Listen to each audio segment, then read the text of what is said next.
Welcome to Geek versus Geek, where two nerds duke it out. It's like a roller derby match to the death, only there's no rink or skates or girls or... No, it's nothing like roller derby.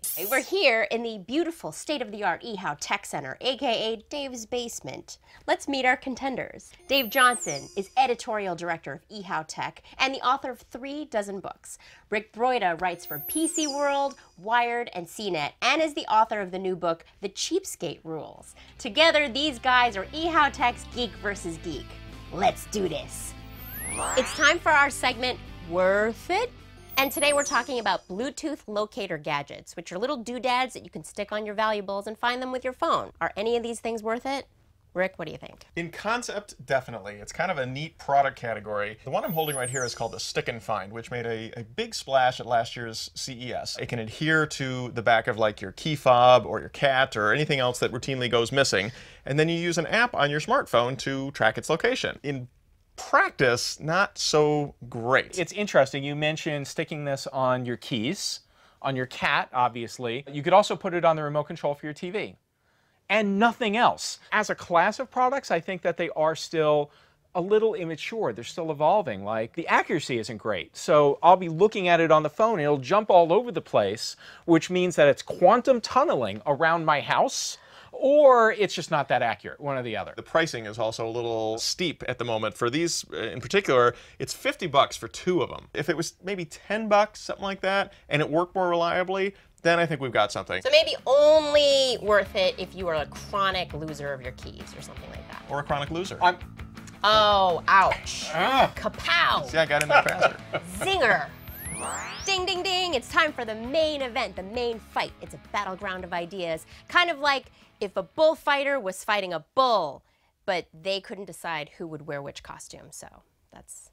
Today we are talking about CES, the Consumer Electronics Show, which is starting next week. But does anyone really care anymore? Is innovation actually happening at this show anymore? Rick, what do you think? I think innovation is definitely still alive and well at CES. You could definitely make the argument that we're not seeing any huge, life-changing technologies or products coming out at the show, but I do think that it's kind of like the launching point for what's going to be big that year.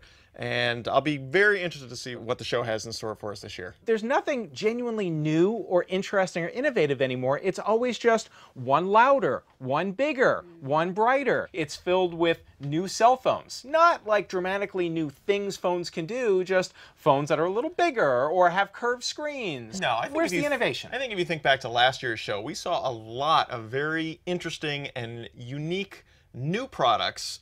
Like, for example, the touchscreen that was just existed in air, like Minority Report. It was like a prototype. It was just like a proof of concept. And that's what CES is for. It's to show off technologies that may come to us in the future. And, like, let us have our Geek Boy fantasies here. That's Come not on, what this is CES cool stuff. is. CES is about showing off products that you can later buy. On the TV front, the TVs are just more resolution. Last year, they showed off a TV that was 150 feet long. You know, is that innovative? No, it's not. It's just bigger than the one they showed at the CES the year previous. And yet, it is the next evolution of the TV. It is innovative and unique. No, it's not innovative. That, I think you don't know what the word innovative means. Innovative would mean a time machine or an immortality machine. None of these things are at CES because those things would be innovation. And we don't get that at CES. I think I went to a different show than you went to last year. And I cannot wait to go to this year's show. And I cannot wait for February when you talk about all the cool things you saw at CES. I think that I'm ready to make a verdict. Ding, ding, ding, ding. I'm going with Dave. Dave. Because if you're gonna pay the money and the expense and get yourself to this big convention, you want it to be mind-blowing. And it doesn't sound like CES is like really churning out like super cutting-edge, mind-blowing stuff. So I'm going with Dave. He wins nothing but bragging rights. That's how we do it here. In your face. Hey, remember when we collected CDs and cassette tapes? And we used to play that game, if you could just take one CD with you on a desert island, what would it be? Well, that is the concept behind Desert Island Tech, where Rick and Dave tell us if they could only pick one essential gadget, what would it be? Rick. So my Desert Island Tech item for this month is the Neat Connect scanner, which is a new scanner from the people who make the Neat receipts. The Neat Connect is a similar product, except that it scans directly to the cloud. So you feed in your documents and all this stuff just goes zipping on through, and then it gets stored up in the cloud. Doesn't have to be connected to your computer, but the scanner itself is $500, and then you have to subscribe to the Neat Cloud service for something like $6 and $20 a month, depending on if you're a consumer or business, for life, basically, because without the service, the scanner is of no use. But other than that, I love this product. Dave, your turn. I'm going to be using the Netatmo Urban Weather Station.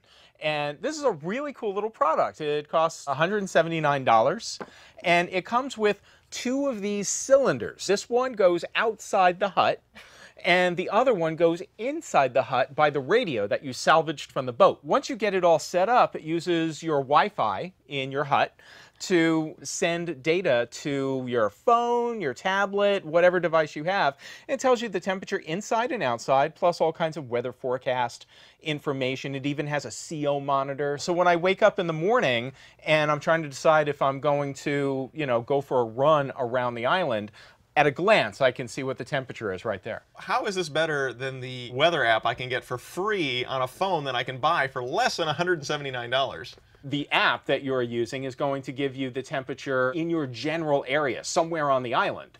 Whereas this is telling me the exact temperature right outside my hut. Which is important, because that's where you're going to be spending most of your day, is right outside your hut. So if you need to know exactly the temperature, like steps away from you, don't open the door, buy this thing. What do you guys think of the show? We want to hear from you, so let us know on Facebook, Twitter, or email, and we will see you next time on Geek vs. Geek.